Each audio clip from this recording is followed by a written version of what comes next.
नमस्कार साथियों, मेरा नाम है अखिल और मैं स्वागत करता हूं आपके अपने YouTube channel KD study by Raja पर। थंबनेल आप लोग देख पा रहे होंगे। आज का जो हमारा टॉपिक है वह टॉपिक है क्या संविधान देता है लिंग बदलने का अधिकार। ये एक बहुत ही संवेदनशील मुद्दा है जिस पे हमारे समाज में लोग बात करने से बचते हैं, बहुत ज्यादा डरते हैं। तो आज हम इसी टॉपिक पे चर्चा करेंगे और देखेंगे कि वास्तव में ही क्या संविधान देता है किसी व्यक्ति को लिंग बदलने की इजाजत। ठीक है, तो आगे बढ़ते हैं।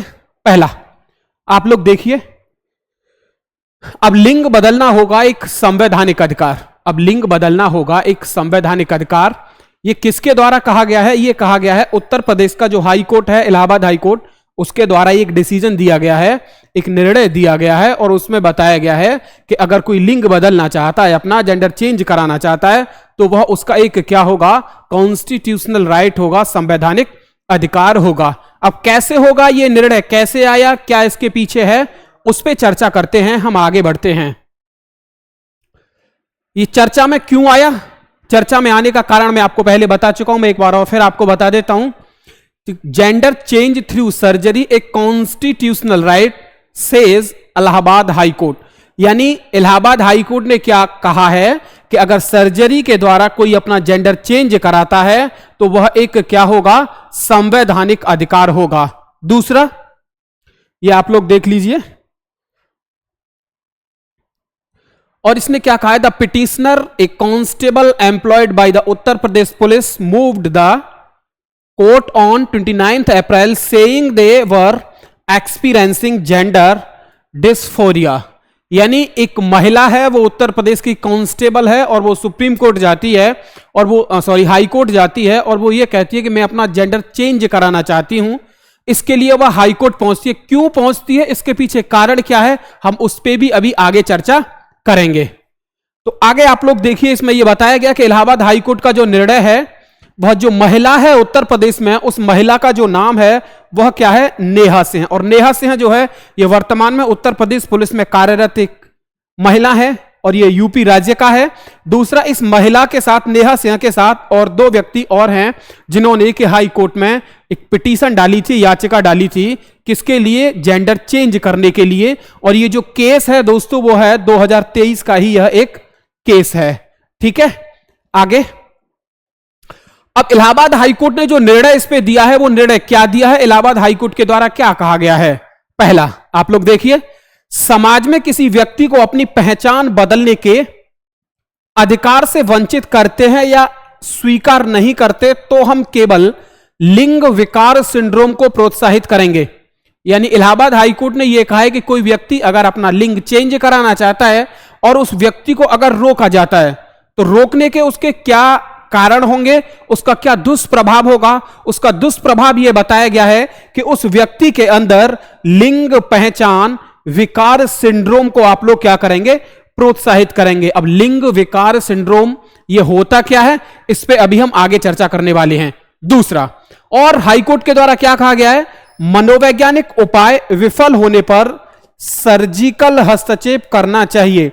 यानी अगर कोई व्यक्ति अपने लिंग से अपने आप को सहज महसूस नहीं कर रहा है और वह लिंग चेंज कराना चाहता है तो पहले हो सकता है कि उसको साइकोलॉजिकल या मनोवैज्ञानिक तौर पे उसको एक ट्रीटमेंट दिया जाए। अगर वो उससे सहमत नहीं है, उसके बाद भी उसकी यही समस्या बनी रहती है सॉरी जेंडर इश्यू रहता है, तो फिर उसको क्या किया जाना चाहिए? उसके फिर सर्जरी के थ्रू उसका जेंडर चेंज किया जाना चाहिए। ये कौन कहता है? ये हाई कोर्ट के निर्णय में कहा गया है, उत्तर प्रदेश के हाई कोर्ट के निर्णय में कहा गया है। दूसरा, अगर कोई व्यक्ति जेंडर डिस्फोरिया, इसे जेंडर डिस्फोरिया ही बोला जाता है। जैसे मान लीजिएगा कि कोई व्यक्ति अगर मेल है और मेल जो है यह क्या करता है? मेल अपने आप में सहज महसूस नहीं करता है। वो क्या कहता है कि अगर मैं फीमेल होता तो ज्यादा अच्छा रहता। यानी उसको जो अपने आप को कैसा महसूस करता है? फीमेल जैसा महसूस करता है। और मेल अगर फीमेल जैसा महसूस कर रहा है तो उसे ही क्या बोला जाएगा? उसे ही बोला जाएगा जेंडर डिस्फोरिया। क्या बोला जाएगा? Gender dysphoria.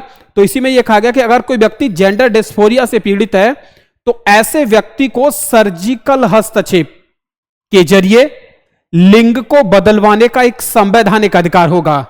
ये किसने कहा? ये इलाहाबाद हाई कोर्ट ने कहा है कि अगर कोई लिंग चेंज कराना चाहता है तो वो करवा सकता है, और यह उसका क्या है? एक कॉन्स्टिट्यूशनल राइट है, एक संवैधानिक अधिकार है। दूसरी बात आगे देखिए, जेंडर डिस्फोरिया। अभी हमने बताया था कि जेंडर डिस्फोरिया को हम आगे और थोड़ा डिस्कस करेंगे, तो जेंडर डिस्फोरिया को आप लोग थोड़ा और समझ लीजिए। व्यक्ति यह महसूस करता है कि उसका जो प्राकृतिक लिंग तथा उसकी लैंगिक पहचान के बीच मेल सही नहीं है। वही बात कि जो कोई भी व्यक्ति मेल है और वो कहता है कि मैं मेल न होके वो अपने आप को कैसे महसूस करता है? एक फीमेल की तरह महसूस करता है, तो उसी को बोला जाता है जेंडर डिस्फोरिया। ठीक है। दूसरा, जो लड़का है, वही बात है, जो लड़का लड़की की तरह और एक लड़की लड़के की तरह जीना चाहती है।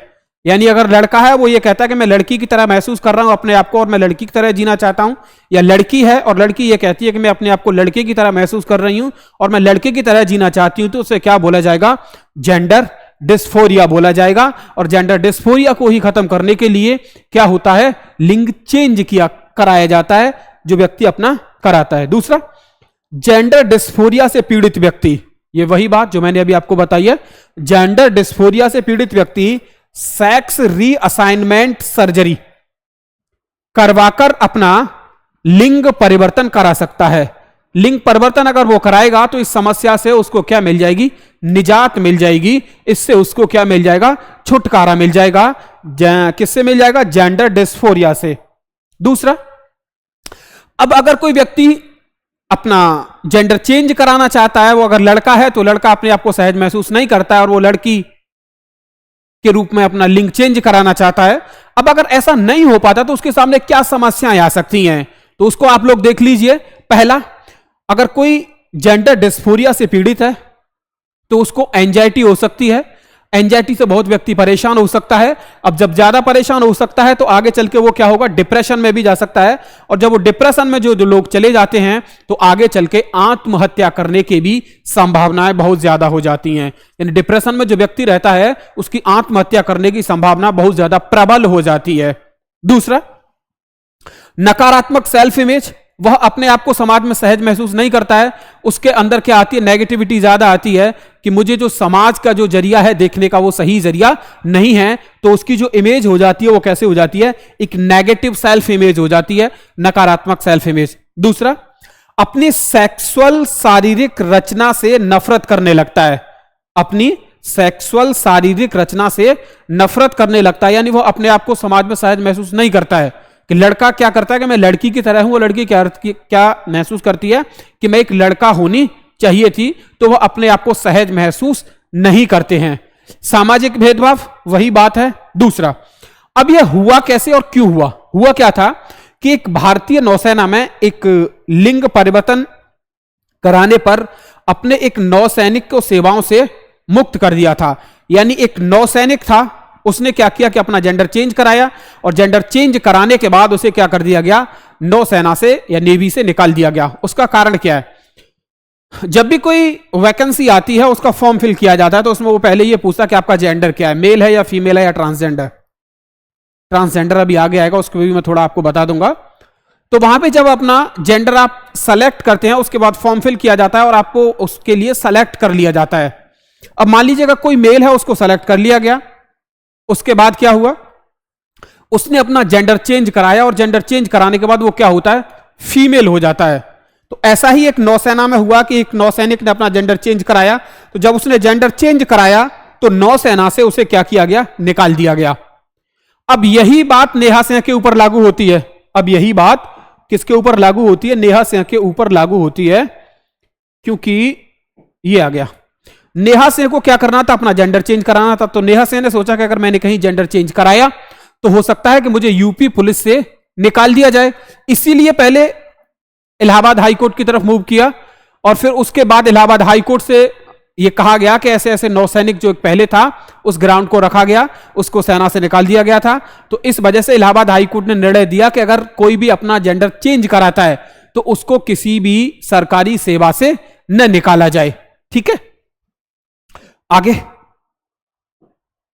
नौसैनिक वाला आगे देखिए। इसके बाद आप लोग सेक्सुअल रीअसाइनमेंट सर्जरी, यानी पुरुष से महिला या महिला से पुरुष बनने के लिए जो सर्जरी होती है उसकी क्या प्रक्रिया होती है। तो देखिए आप लोग, पुरुष से महिला बनने के लिए 18 और महिला से पुरुष बनने के लिए 33 चरणों से गुजरना पड़ता है। कितने चरणों से गुजरना पड़ता है? यानी अगर कोई पुरुष है और वह महिला बनना चाहता है तो उसको सर्जरी के 18 चरण होंगे, और जब 18 चरण उसके कंप्लीट हो जाएंगे तो उसके बाद वह क्या बन सकता है? महिला बन सकता है या लड़की बन सकता है। दूसरा, अगर कोई महिला पुरुष बनना चाहती है तो उसके लिए क्या होंगे? 33 चरणों से उसे गुजरना पड़ेगा और उसके बाद वह क्या बन सकती है? पुरुष बन सकती है। ठीक है, ऐसा ही नहीं है कि इस जेंडर चेंज की जो प्रक्रिया होती है, इसमें लिंग बदलने की जो प्रक्रिया है, इसमें सिर्फ लिंग को ही बदला जाए। यह एक बहुत बड़ा प्रोसेस होता है और इसमें व्यक्ति के शरीर में क्या क्या बदलाव होते हैं उस पर थोड़ी चर्चा करते हैं। तो आप लोग देखिए पहले, इसमें इससे संबंधित व्यक्ति के साथ, यानी ये जो समस्या है उस समस्या से संबंधित व्यक्ति के साथ जब जेंडर चेंज किया जाता है, उसके चेहरे, बाल, नाखून, हाव भाव, हार्मोन्स, कान का शेप तक को बदल दिया जाता है। जेंडर अगर कोई चेंज कराएगा तो उसको क्या क्या उसके चेंज होंगे उसकी बॉडी में, ये आप लोग देख लीजिए। उसका चेहरा भी, अगर कोई लड़का है और वो लड़की की तरह बनना चाहता है तो उसका चेहरा भी लड़की की तरह थोड़ा सा दिखने लग जाएगा। उसके बालों में भी चेंज आ जाएंगे, नाखून में चेंज होगा, उसके हाव भाव जो एक्टिविटी होंगी उसमें उसका चेंज आ जाएगा। दूसरा, उसके हार्मोन्स को भी बदल दिया जाता है। लिंग के साथ साथ क्या कर दिया जाता है? उसके हार्मोन्स को भी चेंज कर दिया जाता है। अब दूसरा, कान का शेप बदल दिया जाता है। लिंग परिवर्तन में हार्मोन्स थेरेपी बहुत अहम है। यही हम अभी पढ़ रहे थे कि अगर जेंडर चेंज किया जाता है तो जेंडर चेंज में हार्मोन्स को भी बदला जाता है, और हार्मोन्स को, इस बदलने की प्रक्रिया को क्या बोला जाता है? हार्मोन्स थेरेपी बोला जाता है। ठीक है। दूसरा, इसके तहत पुरुष में महिला और महिला में पुरुष का हार्मोन्स पहुंचाया जाता है। क्या होगा कि अगर कोई पुरुष महिला बनना चाहता है तो उसमें महिला के हार्मोन्स पहुंचाए जाएंगे, और कोई महिला पुरुष बनना चाहती है जेंडर चेंज करा के तो उसमें पुरुष के हार्मोन्स पहुंचाए जाएंगे। यह सारा का सारा इस लिंग चेंज कराने वाली प्रक्रिया में यह होता है। दूसरा, कोई पुरुष महिला बनने के बाद बच्चे को जन्म नहीं दे सकती है। यानी कोई पुरुष है और वो क्या बनता है? वो महिला बनता है अपना लिंग चेंज कराने के बाद, तो वह कभी भी किसी बच्चे को जन्म नहीं देगा। ये आप लोग बात याद रखें। या कोई भी महिला पुरुष बनने के बाद किसी संतान को उत्पन्न करने के लिए योग्य नहीं है। अगर कोई महिला पुरुष बन जाती है तो वह पुरुष भी किसी बच्चे को जन्म देने के लिए योग्य नहीं है। ठीक है, ये जेंडर चेंज प्रक्रिया के बाद की बातें हम आपको बता रहे हैं। दूसरा, हालांकि शादी करके शारीरिक संबंध बनाने के वह योग्य हो जाएंगे। सिर्फ क्या हो जाएंगे कि शादी करने के बाद वह शारीरिक संबंध बनाने के योग्य हो जाएंगे, लेकिन किसी बच्चे, किसी संतान को जन्म वह नहीं दे सकते हैं, चाहे वह महिला हो चाहे पुरुष हो। ठीक है। दूसरा, ट्रांसजेंडर। अभी हमने कहा था ना कि फॉर्म फिल किए जाते तो उसमें मेल या फीमेल या ट्रांसजेंडर आता है, तो हम ट्रांसजेंडर की बात करना चाहेंगे कि आखिरकार ट्रांसजेंडर होता क्या है। ऐसा व्यक्ति जिसका जन्म के समय, ऐसा व्यक्ति जिसका लिंग जन्म के समय निर्धारित लिंग से मेल नहीं खाता है, उसको क्या कहा जाता है? ट्रांसजेंडर कहा जाता है। उसे ट्रांसजेंडर कहा जाता है। व्यक्ति के जननांगों, मस्तिष्क का विकास जन्म से निर्धारित लिंग के अनुसार नहीं होता, उसे क्या कहा जाएगा? ट्रांसजेंडर उसे कहा जाएगा। ठीक है। दूसरा, महिला पुरुष की तरह महसूस करती है और पुरुष महिला की तरह महसूस करता है, उसी को क्या कहा जाता है? उसे ट्रांसजेंडर की श्रेणी में रखा जाता है। ठीक है। आगे तो आपने यह समझ लिया होगा कि कैसे लिंग चेंज कराना एक संवैधानिक अधिकार है, और यह एक बहुत ही अहम निर्णय किसके द्वारा दिया गया है? इलाहाबाद हाई कोर्ट के द्वारा दिया गया है। और यह आगे चल के अब जितने भी निर्णय होंगे उनमें एक यह पथ प्रदर्शक की तरह काम करेगा, इलाहाबाद हाई कोर्ट का निर्णय। तो ठीक है दोस्तों, आपको कैसी लगी ये वीडियो, कैसा लगा ये टॉपिक?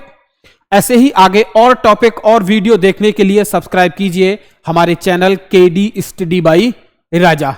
वीडियो को शेयर कीजिए और लाइक कीजिए, और चैनल को फिर एक बार क्या कीजिए? सब्सक्राइब कीजिए। जय हिंद, जय भारत।